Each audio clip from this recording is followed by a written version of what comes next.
the flag for Hudson High, boys. Show them how we stand.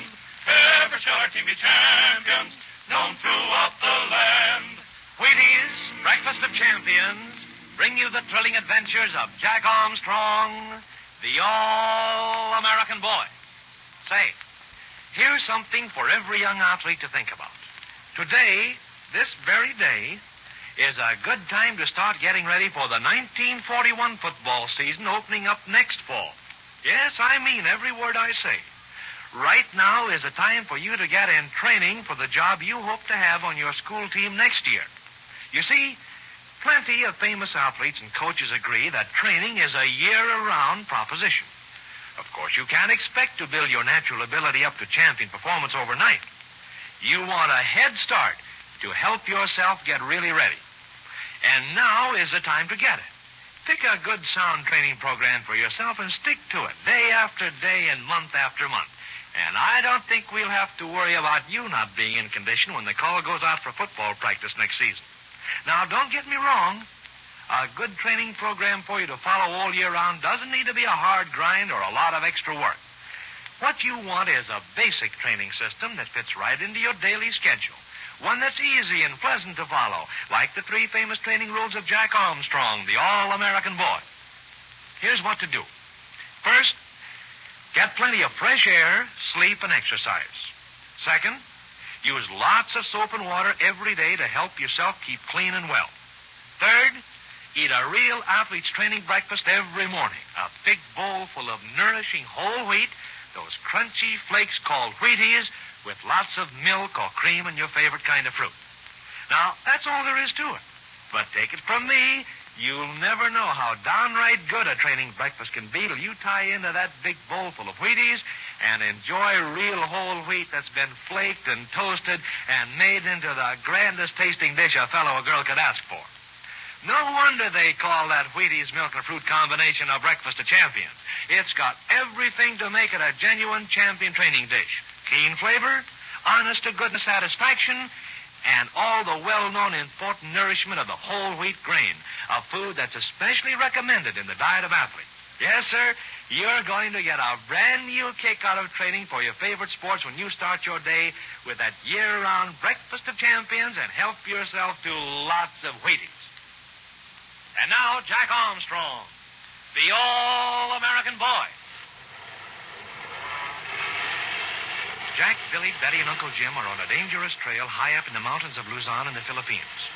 Jagged peaks rise to one side of their car, and on the other side, sheer cliffs drop straight down to the green gorges below.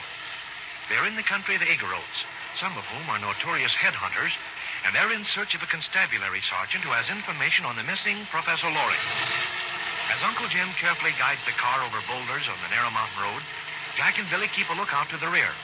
They know that they're being followed by the unscrupulous adventurer, Dr. Chapato, with Lazaro and Blackbeard and others of his crew. Chapato is trying to steal an important chart and luminous ring which Uncle Jim has, and which he hopes will guide him to a rich cargo of precious uranium-235 lost on Professor Loring's ship when it was wrecked in the Sulu Sea. Betty would keep a lookout to the rear, too, but right now her heart is in her mouth as she looks at the dangerous trail ahead. Listen. Oh, Uncle Jim, look at that turn ahead. Oh, we'll never make it. I think we will, Betty. We've made others just as bad. But the road just seems to go right over the cliff. Not quite, Betty. See? It turns sharply to the right. Gee willikins, Uncle Jim. That car ought to be hinged in the middle to make this turn. Don't get too far to the left, Uncle Jim, or we'll slide off the edge of this vertical cliff. Why, Jack, with all this backseat driving, how could I ever go over the cliff? Well, I'm sorry, Uncle Jim. But if you sat back here and looked out of the window and saw nothing but a 1,000-foot drop under you, well, you couldn't help feeling nervous. Uncle Jim, I can't see anything to the left of us but empty space. Hear that, Betty? I'm breaking the mountainside on our right. I can't get over any further than that. Well, we made it. But if I'd have stepped out of the left-hand door of this car, I'd have stepped right off the cliff. I see why they don't ordinarily use automobiles in this part of the Philippines. Man would die of heart failure every time he made a trip. The road isn't usually this bad, Jack. This is the rainy season, and there have been lots of landslides from the steep slopes. Well, there's another landslide ahead of us right across the road. Uh-oh, looks like some more shovel work for us, Billy. Gosh, I'll say, that's the 4th one this morning. Wish the mountains would stay put in one place. Betty and I'll shovel this slide off the road, Jack. You and Billy can enjoy the mountain scenery for a while. Nothing doing, Uncle Jim. Shoveling's our job. You and Betty can keep a lookout for any sign of Geppetto and Blackbeard. We should have brought 4 shovels, Billy, instead of 2. Then we could all work. Well, I don't know where we would have put them, Betty. We've already got our valises, some block and tackle, some spare cans of gasoline, cooking equipment, and a couple of tents in this car. Get out, Billy, and we'll start shoveling. Geppetto and Blackbeard and the others can't be so very far behind. We'll get out, too, Betty. We're almost at the top of this mountain range. There should be some grand scenery around us. All I could do with just a little less scenery and a little more road, Uncle Jim. Oh, my, it is a wonderful sight, isn't it?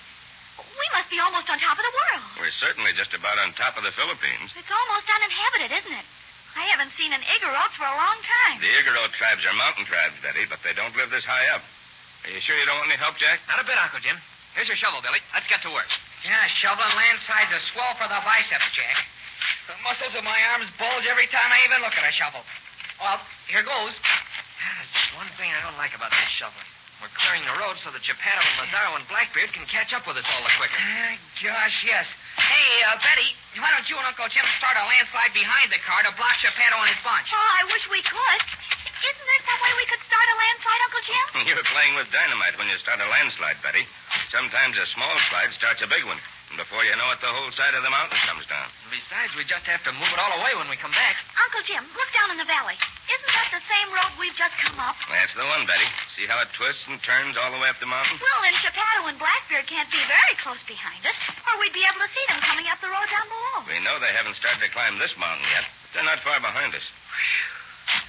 Gosh, this shoveling is hot work, even when you're 6,000 feet up in the air. I'll spell you for a while, Billy. I need the exercise anyway. Oh, thanks, Uncle Jim. I'll get my second one in just a minute. Here's a shovel. You take a rest, too, Jack. This is back-breaking work. Oh, I'm doing fine, Uncle Jim. I'm not tired yet. Jiminy, these are some mountains. Do the headhunters live up here, Uncle Jim? Not this high up, Billy. They stay on the plateaus and in the stream bottoms like the rest of the Igorot tribes. Oh, we'll soon be among them, won't we, Uncle Jim? We've been among them all day, Betty. All of the Igorots we've seen today used to be headhunters. Most of them are tamed down now. But all of these tribes aren't tamed, are they, Uncle Jim? No, Billy, they're not. When we get over this mountain range, we'll be among the tribes that are getting trouble. That's why some of the Philippine constabulary were sent up here. Sulphur and catfish. I hope that sergeant we're looking for has everything well in hand. With Geppetto and Blackbeard behind us and some ferocious headhunters in front of us, we'll be in a sweet pickle. Here, Uncle Jim, let me take the shovel now. You spell Jack for a while, Billy. He's been doing all the work while we've been talking. Thanks, Billy. I can use a rest now. Okay, I'll finish it up, Jack. There's not much of that landslide left. Slip over that cliff, Billy. A good 1,000-foot drop there. Okay. The mountain goes up quite a bit above us, too. The trees aren't so thick. Well, they're thick enough to hide people. I'm glad the headhunters don't live this high up. Uncle Jim, look up the mountainside. Right near that large forked tree. Oh, I see the tree, Jack. I don't see anything else. He's gone now. He's disappeared. But I saw him quite plainly for a second. What did you see, Jack? A headhunter? Gee, who is Jack? Don't tell me there are headhunters up there laying for us. He wasn't a headhunter, Billy. At least he didn't look like a Igorot. He was small, awfully small, and he looked quite dark. But what was he doing, Jack? I only saw him for a second. He seemed to be watching. Oh, I bet you were just seeing things, Jack. He was seeing things all right, Billy. He saw a Negrito.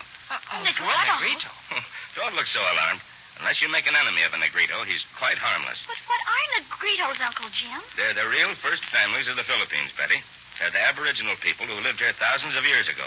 At one time, they lived all over the Philippines. Up in Juni, then what are they doing way up here on the tops of the mountains?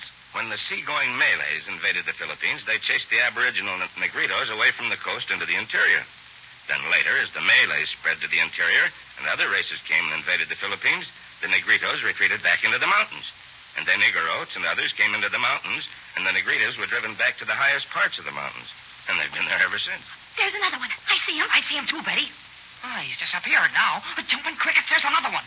Now he's disappeared. And there's still another one. Look at him. He's got a bow and arrow. They probably all have bows and arrows, Jack. That's the only weapon they ever carry. And sometimes they use poisoned arrows. Poisoned arrows? That's right, poisoned arrows. But, Uncle Jim, aren't they dangerous? The arrows are dangerous, Betty, but the Negritos aren't.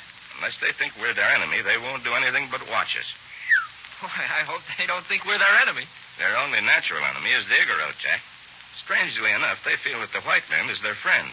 I guess that's because the white man has had to fight some of the headhunting Igorots. I can't see a single one now. They disappeared like magic. They're still up there. They're extremely curious. And they're so small. Why, I don't believe they're any taller than I. They've become dwarfed by centuries of living in the mountaintops, Betty. But they're tough little creatures. They don't wear a thing but a loincloth made of grass. And yet the cold mountain nights don't bother them a bit. How many do you suppose are up there watching us, Uncle Jim? Probably a whole tribe. They hunt as a tribe. They never stay in one place. They roam all over the mountains. Sometimes they come down at night to the rice paddies, which the Igorots cultivate on the lower mountainsides, and steal their rice. But during the day, they stay high up. Look, there's one coming close. See him peeping out behind that tree? There he saw me pointing at him. He's skipping back. What a funny little man. We'd better get the rest of this road cleared and get going. Don't forget that Chapato and Blackbeard are following us. Gee whiz, I'd forgotten all about them. Come on, Jack. Let's finish it up. Let's take a look down below first. They may have started up this road while we were watching the Negritos. I don't see any sign of them, Jack, and we can see the road winding down for miles. I guess they haven't come to this mountain yet. Wait a minute. What's that? Way down there where the road follows that stream in the valley. What's that, Jack? Do you see something? I thought I did. I thought I saw something moving along that road. But I don't see it now. Jump a Jiminy, I see it, Jack. It is something moving on the road. Where, Billy? I don't see a thing. Well, it's way down below us, Betty. See where the stream makes a sharp bend just below the curved lines of that rice paddy on the mountainside? I see the road, but it's so far away I can't see. Oh, yes, I can. There's something moving on the trail. Oh, but it doesn't look like an automobile. Just the same, it is an automobile, Betty. It's moving too fast for anything else. It's an automobile, all right, Jack. And that means it's Chapato and Lazaro and Blackbeard. Then what are we waiting for? Come on, Jack. Let's get the rest of this road all cleared up. Give me your shovel, Billy. I can shovel faster than you can. Come on, Jack. Pitch into it. Boy, oh boy, just watch me. Billy, look up the mountainside. There are lots of Negritos now. Gosh, whiz, why, they're coming from behind all the trees. They're wondering what suddenly happened to us. Look, Billy, every one of them has a bow and arrow. They got dozens of arrows, Betty, every one of them. I can see them in their quivers. Uncle Jim, look at the Negritos. They're edging down the side of the mountain. They're closing in on us. I haven't time to watch them, Betty. Jack and I have to get this road cleared. But they're getting closer and closer. I don't like it. Billy, you and Betty get in the car. I don't think these Negritos mean any harm. If I'm wrong, you'll be safer from those arrows in the car. I'll get the engine started, Uncle Jim. We can get going the second you're through. Come on, Betty. Okay. We've almost got the road cleared off enough, Uncle Jim. Help me push this one boulder over, Jack, and then we can go. All right. I'll take this end of the boulder, Uncle Jim. All right, Jack. Heave. There, that does it. Now into the car, Jack, quick. Move over, Billy. I'll take the wheel. Oh, Uncle Jim, the Negritos are following us. Don't worry, Betty. They'll not try to harm us unless we do something to anger them. But, Uncle Jim, what'll we do if we run into another landslide?